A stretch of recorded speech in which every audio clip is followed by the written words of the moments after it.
ba't yung ginamit sa Christmas party? Yung po confidential funds.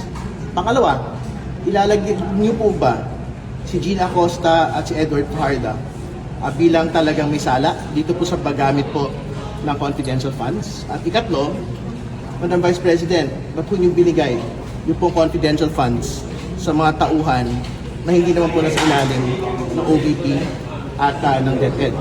Sina Mr. Acosta, Mr. Nolasco at Mr. Lachica, hindi po sila ilalim ng OVP at ng DepEd. Sila po ay nasa ibang opisina.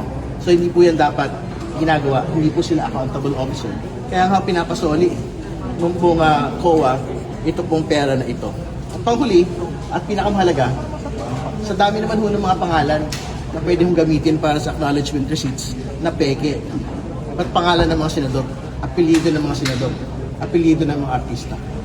Parang talagang linuloko ho ninyo yung taong bayan dito po sa ginawa po ninyong supposed fake liquidation ng mga pera ng confidential funds.